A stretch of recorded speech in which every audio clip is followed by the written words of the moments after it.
Et nous allons continuer avec la délégation turque reçue par le chef du gouvernement. C'était à la primature.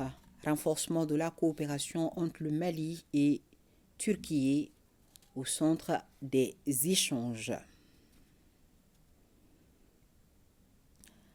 La délégation reçue donc par le chef du gouvernement.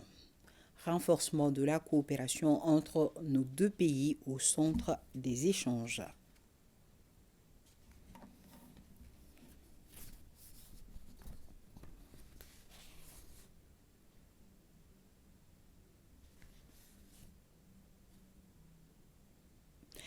Vous l'aurez donc compris, le vice-ministre des Affaires étrangères de la République de Turquie est en visite au Mali depuis hier lundi. Il a eu une séance de travail avec notre ministre des Affaires étrangères et de la coopération internationale, une séance élargie aux autres membres du gouvernement au centre des échanges, le renforcement du partenariat déjà dynamique entre le Mali et la Turquie, surtout dans les domaines de la sécurité, du commerce, de l'éducation et de la formation professionnelle. Youssouf Diakité, Taïeb Adjawakoui.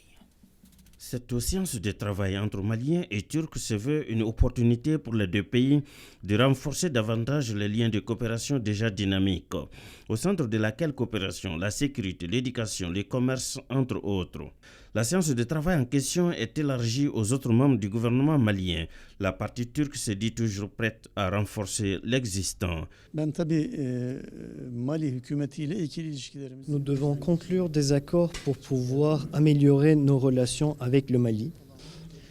Et aussi, j'ai eu l'occasion de parler avec monsieur le ministre des Affaires étrangères et j'ai reçu les informations concernant les développements dans la région.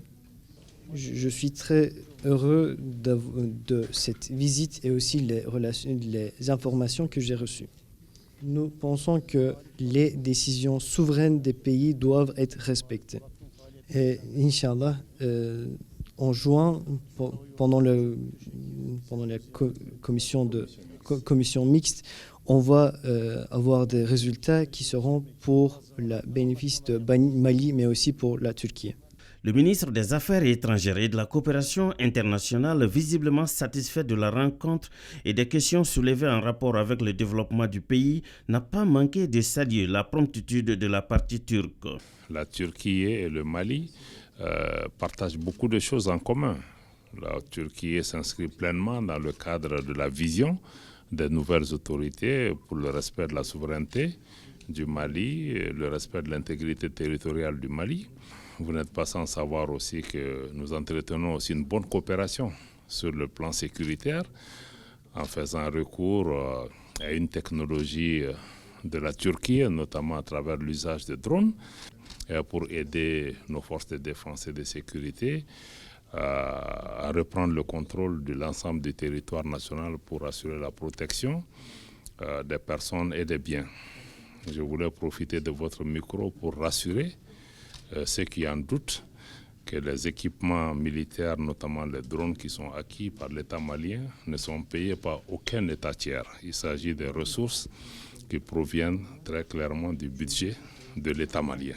Nous avons aussi une coopération avec la Turquie qui touche le domaine de l'éducation, avec la présence des écoles de la Fondation Marif ici. Nous avons une coopération dans le domaine de la construction, dans le domaine des infrastructures, dans le domaine du commerce. Et aujourd'hui, il y a aussi des entreprises turques qui sont intéressées aussi par le secteur minier. Donc, nous voulons pouvoir élargir et consolider cette coopération.